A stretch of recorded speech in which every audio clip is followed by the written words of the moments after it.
Hello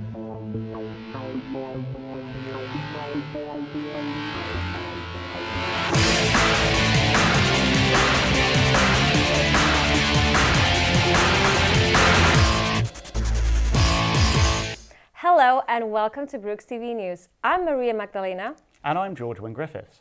Coming up in this week's episode, we look at the continued rise in vaping at Oxford Brookes University. We also investigate the recent closure of the music department. And provide an update on the delays to the opening of the new building at Headington Hill.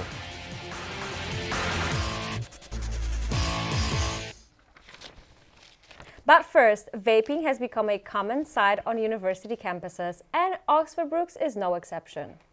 With students frequently reaching for their vapes between lectures and study sessions, the question remains, just how addicted are they? We sent our reporter Raymond Sam to find out more. From lecture halls to nightclubs, disposable vapes have become a student essential.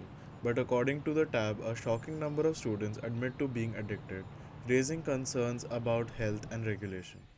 I've been trying to quit vape for so long, but it's just been so hard for me than I expected.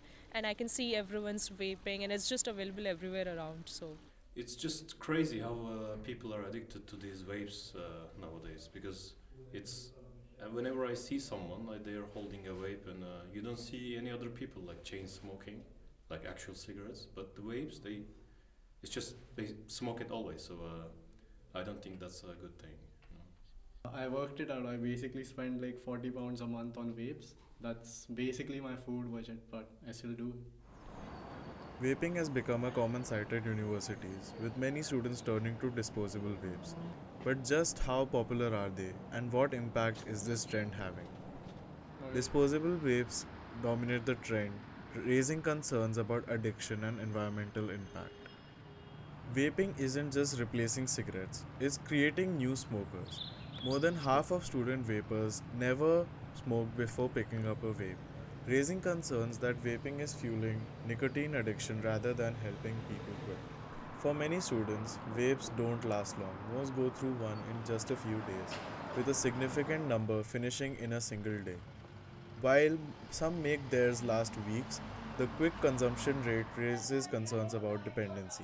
With vaping deeply embedded in student culture, concerns over addiction and environmental waste continue to grow. The question remains, will regulation curb this trend, or is vaping here to stay? Raymond Sam, BrookesTV News. Back in November 2023, Oxford Brookes made the controversial decision to shut down its music department for good. This left students frustrated and disappointed. Our reporter Kamarul Islan recently visited the Richard Hamilton building to get the latest updates since this announcement was officially made. An air of bereavement looms over the music department here at Oxford Brookes, brought upon by the cuts done to the music department as part of the university's cost-cutting initiatives.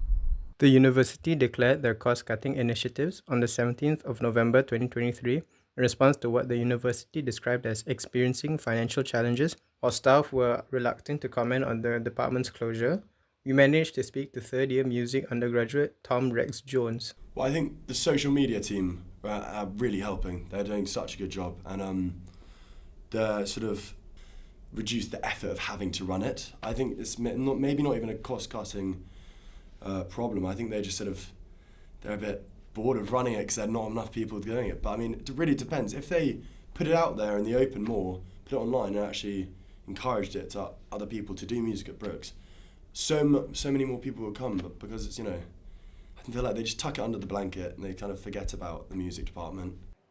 I think that unfortunately, if they are in that big of an economic crisis, the programs that have the lowest enrollments are going to be the ones that see the cuts.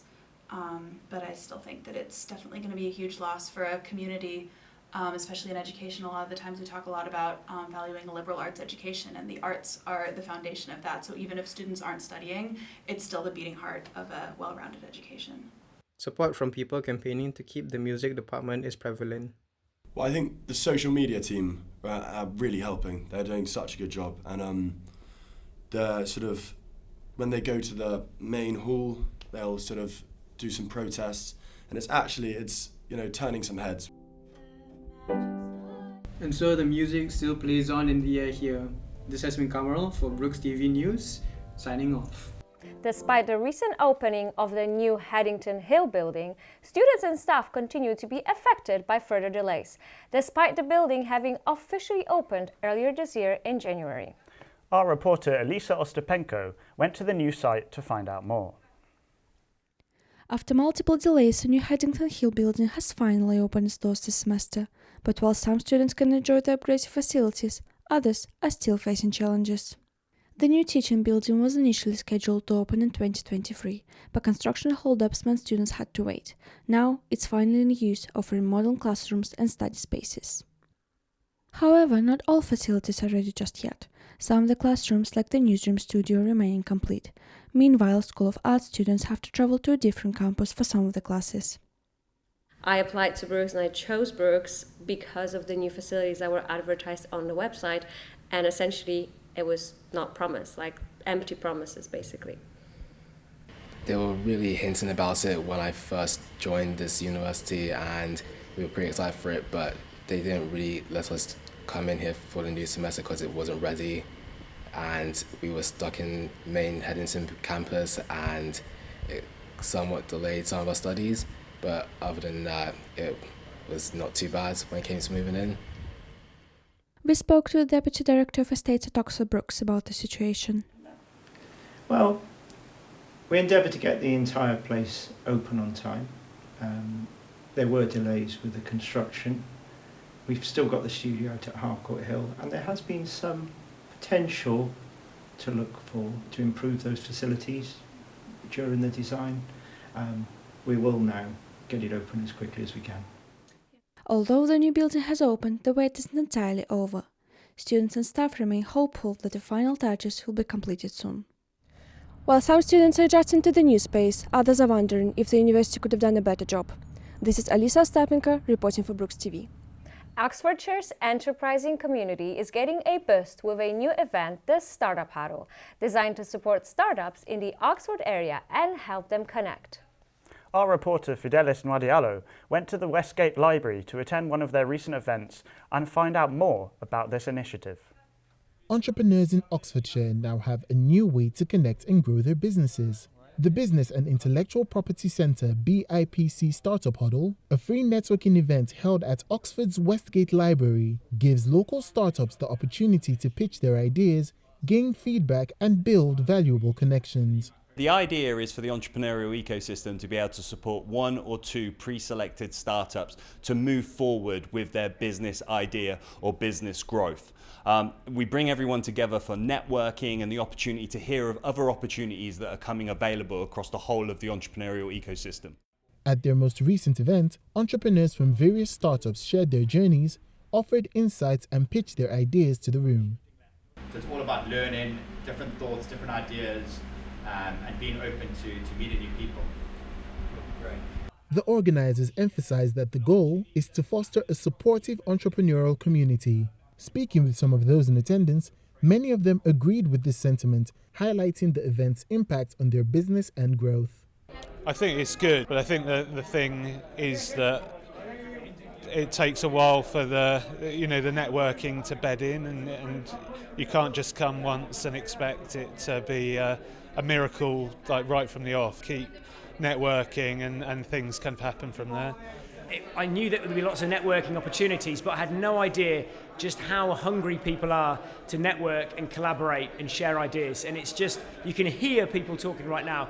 There's so many things going on, so it's very exciting. I think that you've got people here of different generations with different industries and different skill sets. And I think that cross-pollination of ideas is open to all. So I think that this is a hugely important kind of event, and there should certainly be more. The Startup Huddle takes place on the third Thursday of every month, welcoming all entrepreneurs and businesses looking for support. This is Fidelis Nwadialo reporting for BrookesTV. That's it for this part of the show, but still to come. Exploring a new way to learn English by talking about sustainability. And Oxford continues to go green with their latest fleet of electric buses after the break.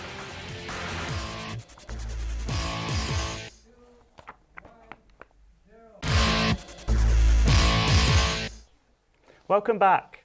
I'm joined now by Lee Saunders, who's a dementia advisor, to learn more about dementia and how it affects people's lives.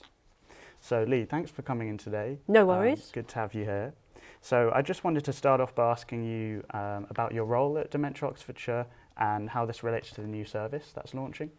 So, as you've mentioned, I'm a dementia advisor with a background in social work.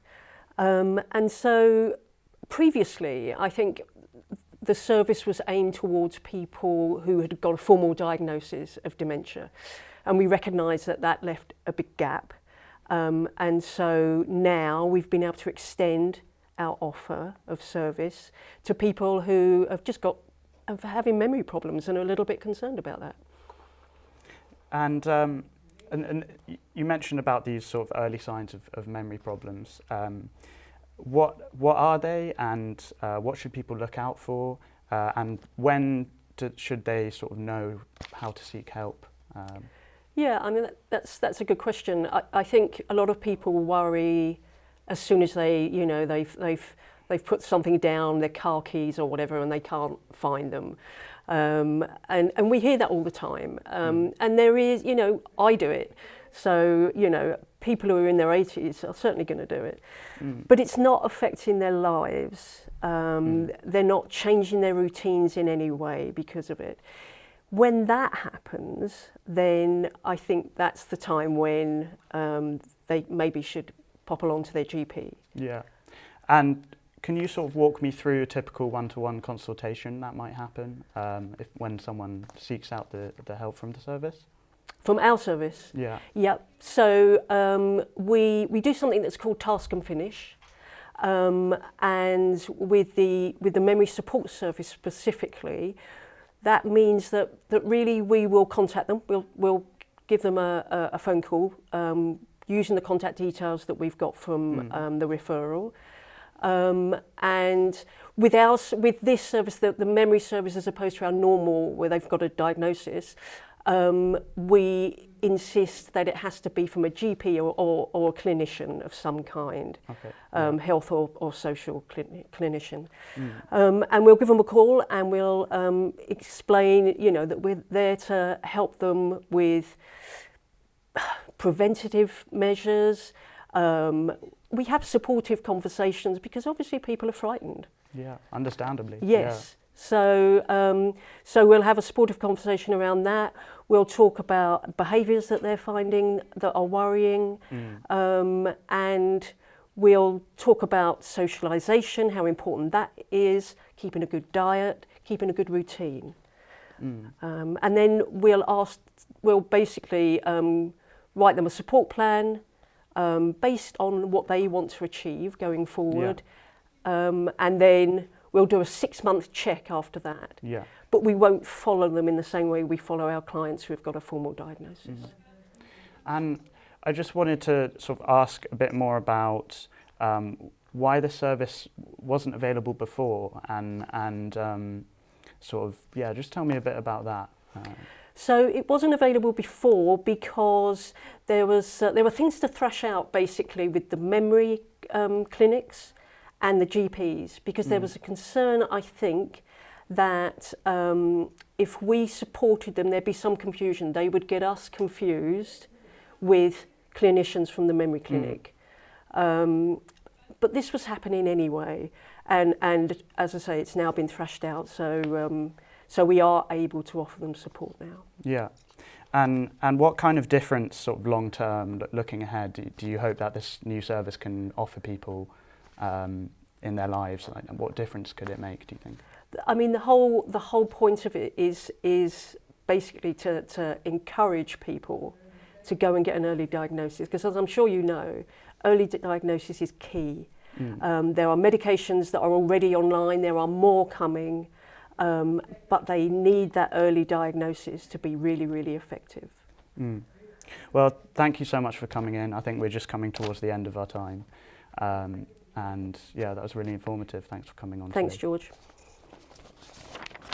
International students at an English language school in Oxford are not only improving their language skills, but also gaining valuable insights into sustainability and how it relates to their everyday lives. Our reporter, Maria Maddalena, visited one of the classes to take a closer look at how they're making a difference. Inside this English language classroom, students are learning more than just grammar and vocabulary. They are also discussing sustainability, combining language learning with real-world issues. And so I think this course really channels that. It means that students can come here and learn English and learn the language that they want to learn, while also learning about and doing projects that are geared towards sustainability and climate action. The course, created with a non-profit organization, My Climate, runs weekly for 6 weeks at Education First Oxford. Each session covers topics like fast fashion, plastic pollution, and carbon footprints, with students actively engaging in discussions, research, and projects. What do you remember about this article? What did we talk about? We had a look, for example, at some very thought-provoking sentences. What were they about? A key part of the course is applying lessons to real-world issues. In one project, students wrote to the local council, suggesting ideas for more eco-friendly transport. There's a concrete outcome that the students get out of this spin, which is very important from a learning point of view, because the students feel that it's practical. There is a product at the end of the lessons. For many, the course goes beyond language learning. While some students already had an interest in sustainability, others discovered new areas they hadn't explored in detail before. I would definitely say is the private investment in climate action, because I'm a student that major in economic, and I would like to, interplay these two topics, the environment and economic, together. But does this class have a lasting effect? Teachers say they notice a shift in how students think and engage with these topics. I want to believe that technically they do put into practice what we see in class. And I have to say, something that is quite rewarding is when they maybe come to class the next lesson and they say, oh, I've seen X, Y, and Z, and I thought about the lesson, and that is quite interesting, quite rewarding. Whether these lessons lead to a long-term change, it's hard to say. But for now, sustainability is definitely a part of the conversation. Oxford is leading the way in sustainable transport with one of the UK's largest fleets of electric buses. This initiative aims to reduce emissions and improve air quality, contributing to the overall goals of sustainability. But how is it impacting the city, and what do local residents think? Prachi Grover reported from the city centre to find out more about the latest additions to Oxford's buses. Oxford is driving change, literally. The city now leads the UK with one of its largest electric bus fleets, marking a major step towards sustainable public transport.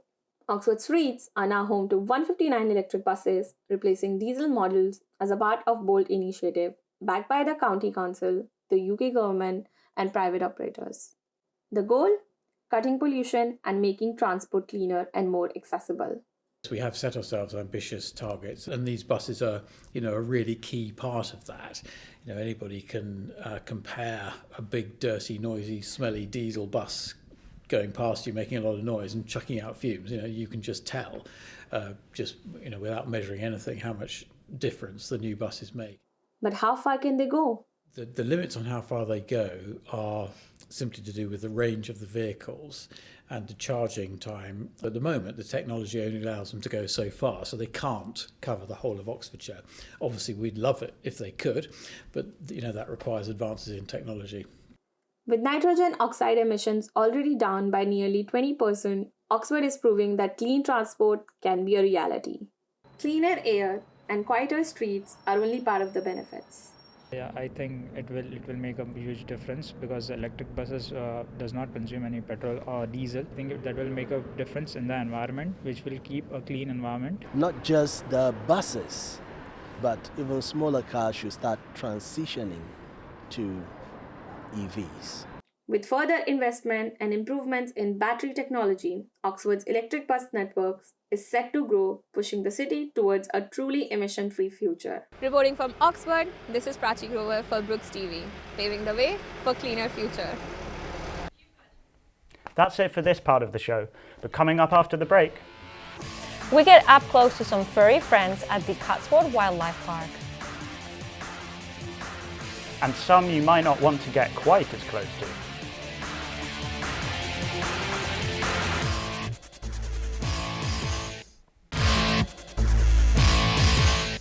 Welcome back. Right now I'm joined by Ella Sanford, who's a communications officer at Yellow Submarine Charity, which supports people with disabilities, and we will discuss the difference their work is making in people's lives. Hello. Thank you for having me. Thank you so much for coming.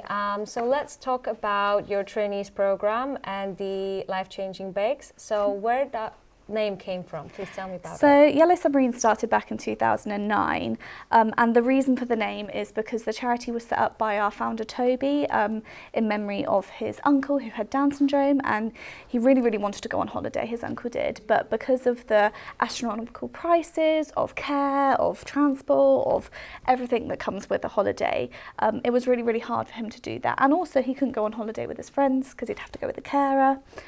So his uncle thought that's not fair, and Yellow Submarine was born to create that opportunity. So he wanted a name that was fun and vibrant, also encompassed travel, so we've got submarine, and his uncle loved the Beatles, so absolutely the perfect fit. Amazing. And could you tell me, how do you measure the impact your charity is making in people's lives? Is there any sort of way? So we have really expanded from being our focus on residential holidays back in 2009. We kind of look at the need that's in our community. So we now offer residential holidays still. We offer activity days for adults and young people. We do youth clubs, social clubs, and also our traineeship. So through the years, we've supported over 60 trainees now.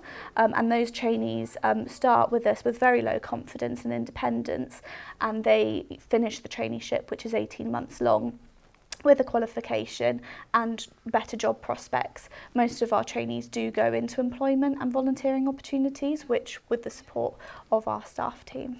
And have you ever had a situation where one of the people from the public, general public, or maybe your employees doubted the abilities of the trainees? I think members of the public can doubt people with learning disabilities and autism. I think it's something that the general public might not see every day. And I think that's what's really important about our cafes, because it's not only giving our trainees the skills and confidence to do work, it's also challenging public perception of what a learning disability is and what somebody is capable of. And I think our customers and catering customers come away with a really new perspective of our trainees, and also we've had employers that have given work experience and then ended up employing someone permanently because they've been shocked at the abilities of our trainees. So when it comes to your trainees, do they get a wage salary, or how does that work? So our traineeship differs from a lot of others that are local in the area, as it's very structured. So each of our trainees are with us for 18 months, and at the end of that they get a qualification, an ASDAN qualification in employment. But it isn't paid. It's kind of like an extension of a college course, so it's furthering their education. Okay. And could you tell me, for example, what challenges you're facing on a daily basis when running such bakery, for example? So for our cafes, the challenge for our trainees can be that it is a really loud, busy and unpredictable environment. I think anybody that's ever worked in hospitality can appreciate that, which is why it's so great that we've got this new location. So that will be formerly mostly a bakery, so it won't be open to the public, and it will be home to where we make all of our life-changing bakes. So we're going to be able to expand our traineeship program by 6 people, and those people will be working solely in the bakery. So if someone comes to us and they have really bad anxiety and can't work in a public setting, then we are able to offer them the traineeship still, which 5 months ago we weren't able to. Thank you so much. I'm so sorry to cut you here.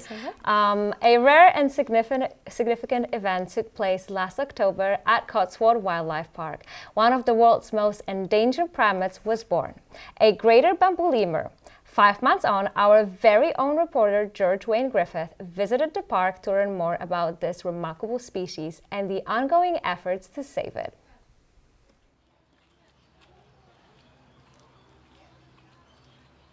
Here at Cotswold Wildlife Park, a rare conservation success story is unfolding. Only a few months ago, the greater bamboo lemur was born, with less than 40 in captivity worldwide. I came here today to speak to the head of the primates department to find out more. My name's Nat Horner. I'm the head of primates, small mammals and birds here at the Cotswolds. In total, there are 111 different lemur species around the globe. They're all either classed as vulnerable, endangered, or critically endangered. The Cotswold Park has 7 different species of lemur, including the most recently born greater bamboo lemur. I asked Natalie about the significance of this birth, both to the park and to conservation efforts across the world. So greater bamboo lemurs are critically endangered. There's only actually 34 of them in captivity in the world, so they're incredibly rare. We currently have 9 greater bamboo lemurs, so the largest group within captivity. Over the last sort of 4 years we've had 7 babies, which is a huge thing for the breeding programme and for us as a zoological collection. The park ensures that young lemurs such as this new baby are cared for to the best of their ability, but it's not just the animals themselves that make an impact here. I asked Natalie about the importance of public engagement with the park. It's really important. So one of the main sort of reasons why zoos are in existence is for education. So educating the general public is one of our top priorities. Over the last 6 decades, 95% of Madagascar's forests have been destroyed, mainly due to slash and burn agriculture. I spoke with Natalie about what the park can do together with the public to raise awareness for conservation. We as zoos, we have an obligation to try and protect them. Getting the message out there is a very powerful thing, because the more people know and are aware of, the more people can actually do something about it. Sometimes just having a conversation is one of the most powerful things you can do. This young lemur continues to grow each day, a testament to the hard work of the conservationists and keepers here, and a reminder that even for some of the most endangered species, there's always room to grow. The popular Crocodiles of the World Wildlife Centre in Oxfordshire is planning to expand its space for more of its scaly residents. Our reporter Anna Rosowska visited the centre to give us a closer look. The UK's only crocodile zoo has decided it's time for one of its largest residents, the Nile crocodiles, to get a bigger enclosure. Nile crocodiles can grow up to 5 meters in length and weigh over 750 kilos. Despite their size and power, their populations face threats from habitat destruction and human activity. That enclosure with our Nile crocodiles is getting a little small for that group. They're all growing. And over the next few years, we really do need basically a building the size of the entire crop house just for those Nile crocodiles. These prehistoric predators are one of the zoo's biggest attractions, especially during the daily feeding sessions, where visitors get a rare, up-close look at their natural hunting instincts. But what impact will construction have on the visitors who come to see the crocodiles each year? The actual construction and everything will be able to be carried out without impacting visitor flow at all. Alongside the enclosure upgrade, the project will also include an expansion of the zoo's parking facilities, making it easier for larger groups, including schools, to visit. But the impact of the zoo goes beyond its own enclosures. Crocodiles of the World supports conservation projects across the globe, working to protect 8 crocodilian species that are either critically endangered or vulnerable. And there's a lot more to crocodiles than what they have been led to believe. And of course, by having more and more visitors come and visit the zoo, just like all zoos, it gives us funding to then do field projects or contribute to conservation projects. With the enclosure plans submitted to the local council, the hope is that approvals will be in place by the end of the year. If successful, construction will begin soon after, allowing the zoo to expand its conservation efforts even further. Anna Rozolowska for BrookesTV News. That's it for this episode. Thank you for watching and we'll see you soon. You can watch all of our previous episodes on the Oxford Brookes YouTube channel, and don't forget to hit that subscribe button. We always love to hear from our viewers, so feel free to reach out to us at BrookesTV at brookes.ac.uk. And if you've got a news story, we'd love to hear about it. Thank you and goodbye. Bye. Bye.